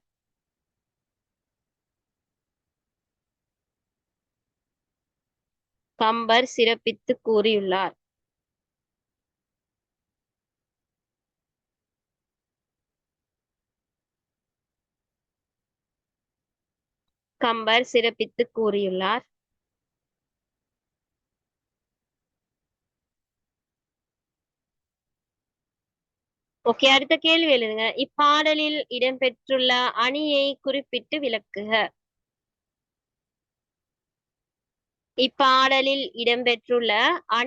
குறிப்பிட்டு விளக்குக. ஓகே, அவ ஃபர்ஸ்டுக்கு எந்த அணி என்றதை குறிப்பிடும். இங்கு உயர்வு நவிற்சி அணி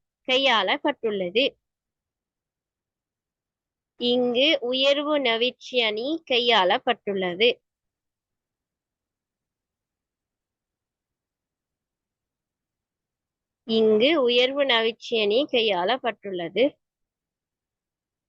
மேற்கூறில் எழுதுங்க. அடிமிசை தூளி புக்கு அடைந்த தேவர்தம் முடி.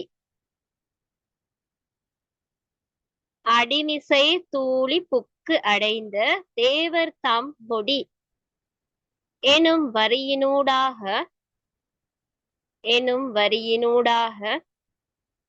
உயர்வு நவிற்சி அணி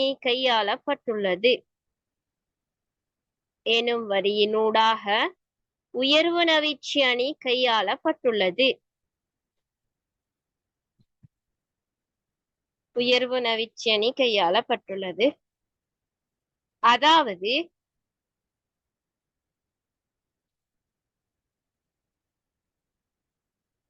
அதாவது குதிரைகளின் காலடிகளால் மேலெழுந்த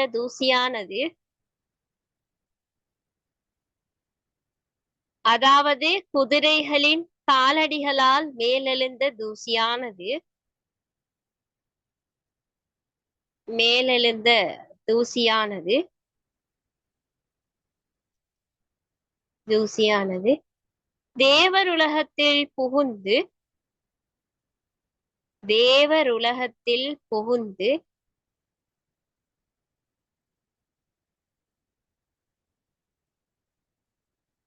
தேவருலகத்தில் புகுந்து அங்குள்ள தேவர்களின்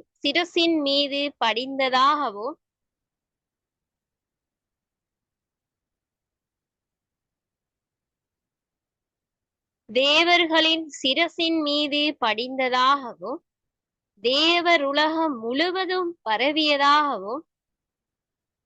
தேவருலகம் முழுவதும் பரவியதாகவும்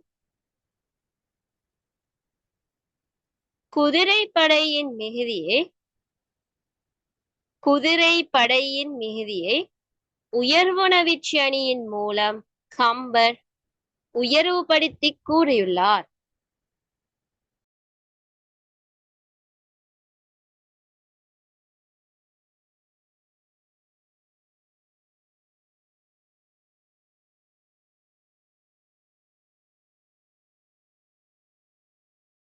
உயர்வு நவிச்சணியின் மூலம் கம்பர் உயர்வுபடுத்தி கூறியுள்ளார்.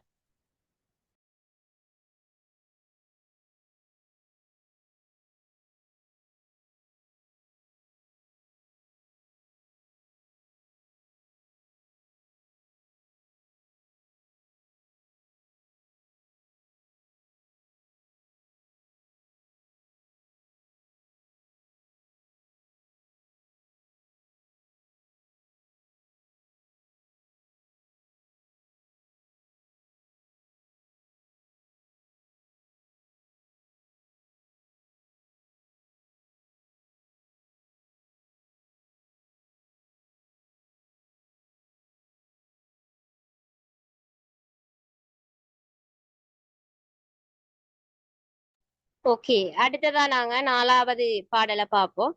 இந்த 4வது பாடல் என்ன சொல்லப்படுதுன்னு சொன்னால், அப்படி போன பரதனுடைய சேனைகள் எல்லாம் கங்கை கரை ஃபுல்லாவே பரவிருக்குது.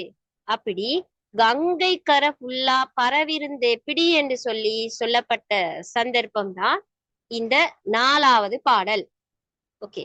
பாலையே நிறத்தொடு பண்டுதான் படர் ஓலையே நெடுங்கடல் ஓடிற்று இல்லையாய் மாலையே நெடுமுடி மன்னன் சேனையாம் வேலையே மடுத்தது அக்கங்கை வெள்ளமே. இந்த பாடலை நாங்க சந்தி பிரிச்சு கொண்டு கூட்டோம். அதாவது ஃபெஸ்டுக்கு அக்கங்கை வெள்ளம் ஃபெஸ்டுக்கு வரோம்னா அக்கங்கை வெள்ளம் அக்கங்கை வெள்ளம் என்று சொல்லக்கூடிய லாஸ்ட் வரி தான் ஃபெஸ்ட் வரும். அக்கங்கை வெள்ளம், அதுக்கு பின்னால பாலையை நிறத்தொடு என்றது வரணும். அதுக்கு பின்னால பண்டுதான் படர், பாலையை நிறத்தொடு பண்டுதான் படர். அதுக்கு பின்னால 2வது வரி ஓலையை நெடுங்கடல் ஓடிற்று இல்லையால், அது 4வதுக்கு வரணும். ஓடிற்று இல்லையாய் மாலை ஏய் நெடுமுடி மன்னன் சேனையாம் வேலையை மடுத்தது என்றது லாஸ்டா வரும். அக்கங்கை வெள்ளம் பாலை ஏய் நிறத்தொடு பண்டுதான் படர் ஓலை ஏய் நெடுங்கடல் ஓடிற்று இல்லை மாலை ஏய் நெடுமுடி மன்னன் சேனையாம் வேலையை மடுத்தது. ஓகே, கொஞ்சம் வெயிட் பண்ணுங்க, அதான் முடிஞ்சு ஸ்டார்ட் பண்ணி. கட்டாயம் ஒவ்வொரு பாடலையும் எழுதிக்கோங்க. இப்ப டைம்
ஓகே, ஸ்டார்ட் பண்ணுவோம்.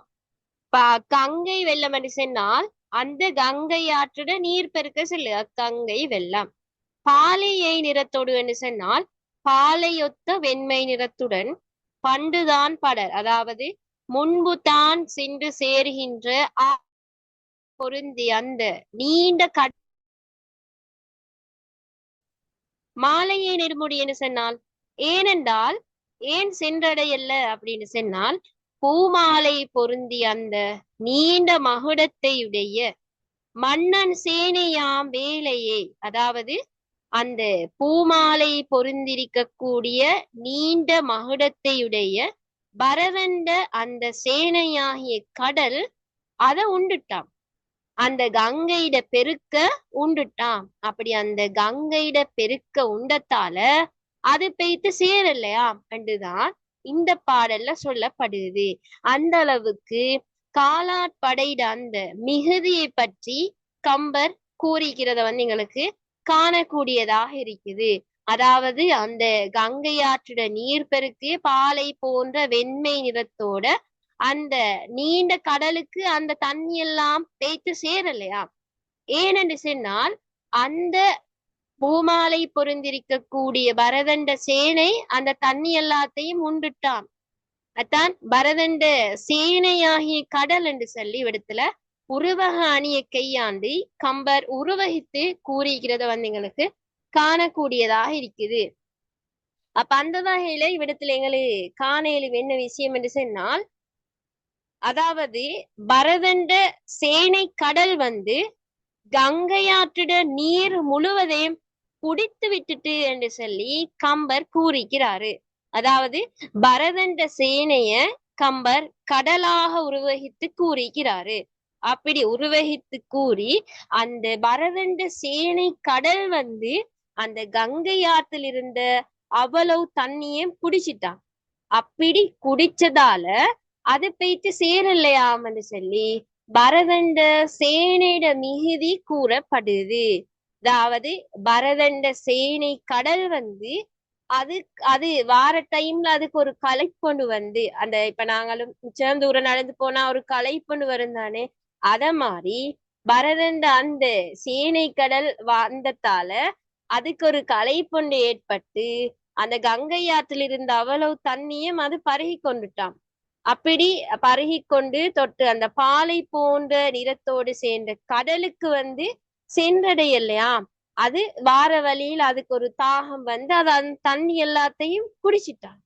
அப்படின்ட்டு சொல்லி கம்பர் பரதண்ட சேனையிட மிகுதியால கங்கை ஆற்றிலே தண்ணி இல்லாம அதெல்லாம் ஃபுல்லா வற்றிட்டுன்னு சொல்லி சேனைய சிறப்பித்து கூறுகிறது எங்களுக்கு காணக்கூடியதாக இருக்குது. ஓகே, இந்த பாடல் கொஞ்சம் ஹார்டானது, இது விளங்கினா நல்லா, இது கிளியரா இருக்கும். இந்த பாடல் கட்டாயம் 12 மார்க்ஸுக்கு எதிர்பார்க்கலும். ஐஷா செரின், சிந்தகா, கிளியரா, Farha, Hasmina, Thanishkan, Thajalini, Asiha, Mathushana, Hasna, Nasla, Nasreen, Shahini, Zainab, Cherin. Yes, okay okay, எல்லாரும் கிளியரு. சரி, அப்ப இதுல நான் கேள்வி அடுத்த கிளாஸ்ல பார்ப்போம். பாடலை கிளியரா ஞாபகம் இருக்கணும். ஃபர்ஸ்ட் கிளாஸ்ல நாளைக்கு கிளாஸ்ல ஃபர்ஸ்டோட இந்த 4வது பாடல்ல பொருளை உங்களோட மொழி நடையில எல்லாருக்கும் சொல்ல தெரியணும். இந்த 4வது பாடல் அதான் இப்ப நான் சொன்ன மாதிரி கிளியரா இருக்கணும். ஏன் அதை போய்த்து சேரல்ல, அது களைப்பால் தண்ணி எல்லாம் உண்டுட்டாகவே தண்ணி வத்திட்டுன்னு சொல்லி அந்த சேனையிட மிகுதி அந்த அளவுக்கு செல்லிக்கிறாரு. அப்படி கிளியரா செல்லணும். 2 பேரும் சான்ஸ் இருக்குது, பெஸ்டோட செல்ல 2 பேரும் செல்லும். ஆனா நீங்க அப்படி சென்னாதான் உங்களுக்கு அது எந்த நாளும் ஞாபகத்துல ஈக்கும். ஒரு டைம் ஒன்ல அப்படி கேட்ட உடனே செல்லுறது எந்த நாளும் ஞாபகம் ஈக்கு.